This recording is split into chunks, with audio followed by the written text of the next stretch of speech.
for your phone. So then I can take whatever latest dumb thing Bebe texted me, I copy it, then I open the GPT app, click respond to, paste her text here, hit right, it just thinks for a second. You would look great with any length of hair, trying a new look could be fun. Copy that into messages and send it off. It's super easy and convenient, and it saves me a ton of time because she texts me so goddamn much. Jesus Christ! Trouve sur une vidéo où on va tester ce fameux chat GPT. Voilà, donc je vais pas vous mentir, j'ai fait un test déjà une fois pour une première vidéo. Malheureusement, il y avait un son de merde en arrière-plan, donc je me suis dit vas-y, c'est pas ouf. Donc bon, je sais que ça peut faire des dingueries, honnêtement. Donc je me dis vas-y, on va poser des questions, vraiment la question la plus classique. Vas-y, ce serait que penses-tu de la vie? Voilà. Bon, c'est pas la même que j'avais fait dans la première vidéo, en fait, en soi, mais vas-y, c'est vite fait le même truc.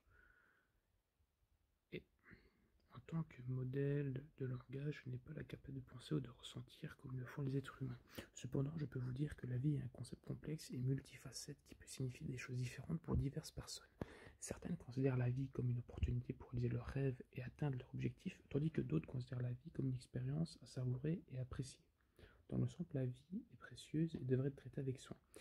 Il est important de trouver un équilibre entre le travail, les relations, les loisirs et la santé mentale et physique pour vivre une vie heureuse et épanouissante.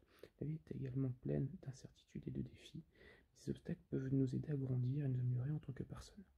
Incroyable, c'est incroyable, franchement, tu m'étonnes que certains influenceurs, youtubeurs, tout ça ont peur de ChatGPT. Un mec comme moi, lambda, pourrait vous faire une vidéo de malade mental, enfin en tout cas un texte de malade mental, parce que nous avons une IA, donc ça marche comment cette merde? Enfin cette merde, ce truc incroyable, en gros c'est bon, c'est une IA qui va prendre tout ce qu'il y a sur le net pour nous parler, donc on pourrait très bien à un moment donné, comme j'ai pu voir dans certaines vidéos de gens, carrément avoir l'expression, la parole d'un philosophe mort, quoi, en fait.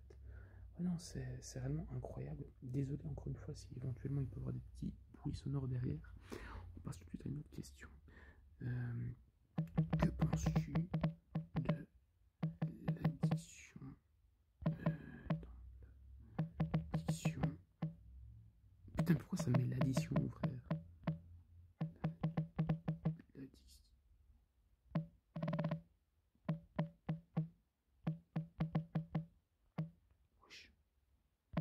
J'ai eu un autre là, je me suis dit ça y est, je suis autiste.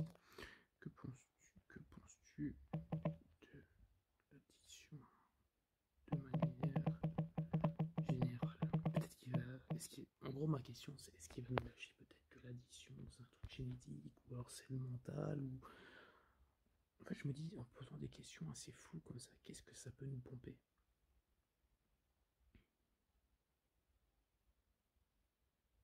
Bon, par contre, ça pue la merde hein, là. Ok, donc ça nous dit bien quand même que c'est un problème de santé mentale et physique grave qui peut avoir des conséquences négatives importantes sur la vie d'une personne et de son entourage. L'addiction peut prendre de nombreuses formes, telles que l'addiction aux drogues, qui est censée, à l'alcool, au jeu. Franchement, c'est une dinguerie, frère, je vous dis, c'est une dinguerie. Au début, en plus, c'est genre, c'est gratos. Juste, tu vas sur le net, tu tapes ChatGPT, bon, faut trouver le bon site, parce que tu dois quand même mettre ton mail, tout ça, comme quelques petites données. Et c'est gratos quoi. Bon après vous connaissez l'astuce, hein, quand quelque chose est gratuit c'est toi, ça veut dire que c'est toi le produit. Mais bon, tu veux dire qu'on soit tous le produit d'une consommation enfin, de notre peuple, quoi. Enfin, de notre existence, quoi, je veux dire. En fait j'essaie de lire, je suis choqué, en fait l'addiction peut prendre de nombreuses. On parle même du porno, ça c'est pas mal ça en fait. Attends, je vais lire S normal, non, S sain, non. Non, il faut poser une question vraiment de malade mental, du style genre le porno ne serait-il pas un moyen de réguler les agressions sexuelles? Là, tout est en train de me dire, oh, ce mec, c'est un psychopathe, frère. Il pense à des dingueries. Non, mais il y a moyen que genre. Oh putain, j'ai écrit prono, alors que de base je voulais écrire porno. Il a comme su que le prono, version de pornographique, moment de régler les agressions sexuelles. La pornographie peut être utilisée pour la satisfaction sexuelle, mais elle ne peut pas être considérée comme une solution pour régler les comportements abusifs et illégaux. Les sexuels sont des actes criminels qui impliquent l'utilisation de la force, de la projection d'humiliation, la majorité d'une personne, selon le point final, ne peut pas remplacer le consentement, compréhension mutuelle nécessaire pour avoir des relations sexuelles saines et positives. Il est important de prendre des mesures pour revenir aux relations sexuelles, notamment en discours. Okay, je pense qu'il n'a pas bien compris ce que je voulais dire. En fait, attends, la pornographie ne doit pas être utilisée comme une excuse ou une justification. Ça, en fait, c'est bien parce qu'en fait, ça m'a fait justement réfléchir à un truc. En fait, c'est incroyable parce que de base, je parlais pas de ça. Je voulais dire si c'était pas plus mal le porno pour éviter justement certains fous de passer à l'acte en fait. Mais je pense qu'il a mal compris ma question parce que peut-être que je l'ai mal écrite. C'est possible. Donc, lui, en gros, ce qu'il dit, c'est que en fait, la pornographie, c'est comme un peu genre les prostituées. C'est pas parce que ce sont des prostituées qu'il peut avoir du non-consentement. En gros, il est en train de dire que la plupart des trucs pornographiques, t'as du non-consentement. Bon, ça, c'est simple, c'est bien, mais bon, c'est. J'ai envie de partir sur un truc. Vas-y. Que penses-tu du système scolaire?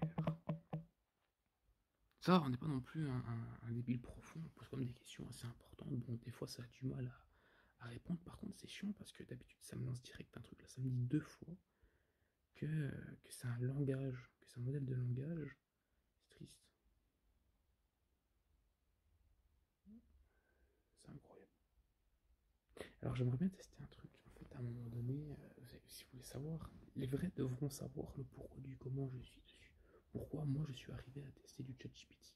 Et la réponse, elle est simple. La réponse, c'est que il y a 1 ou 2 jours d'ici, frérot, South Park, nouvelle saison, ils ont sorti un épisode et ça parle du ChatGPT. Et donc, à la fin, il se passe quoi? Il écrit un truc qui fait raconte-moi. Il écrit ceci, raconte-moi une histoire. Putain, faut que j'écris bien aussi, sinon, je vous jure le truc, racontez-moi une histoire. Stan qui vit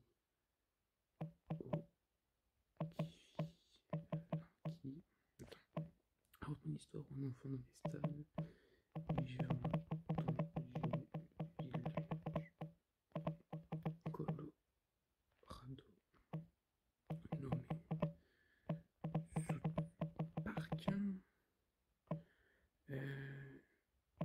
South Park. Raconte-moi une histoire où un enfant nommé Stan vivant dans une ville du Colorado nommée South Park. Où l'intrigue est que parle avec sa copine. Non, attends. Que l'enfant parle à l'aide de ChatGPT pour répondre à sa copine. Et malheureusement, sans qu'elle le sache.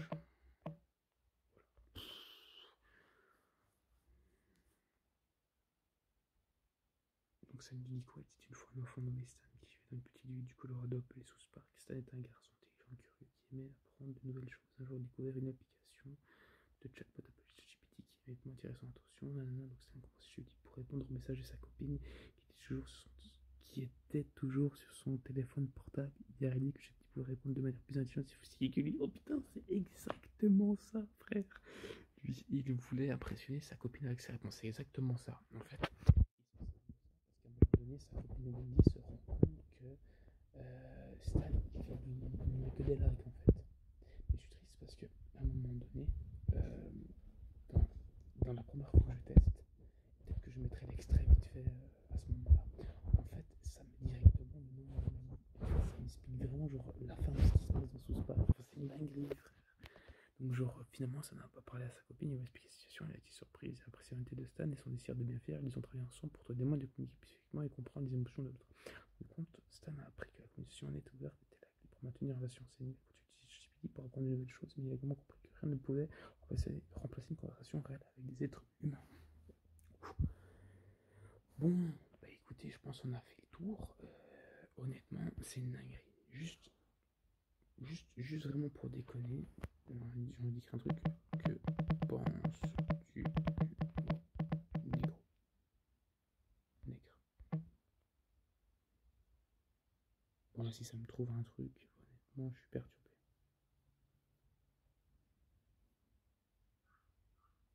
En tout cas, ce qui est bien, c'est que mine de rien, ça t'apprend des choses. Par exemple, là, j'ai fait une phrase un petit peu, une question un peu troll, et mine de rien, ça m'explique que, avant toute chose, ça voulait pas désigner une couleur, mais en fait, c'est une insulte, en fait.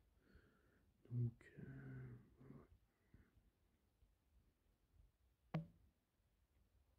ouais, c'est une dinguerie, c'est une dinguerie, c'est une dinguerie. Moi, je vais pas vous lire tout le temps parce que ça a l'air déjà un peu pénible, le fait que je clique dessus quand on les touches, mais bon. Voilà, sur ce, écoutez, vous me dites ce que vous en pensez, et honnêtement, moi, je revois dans une prochaine vidéo.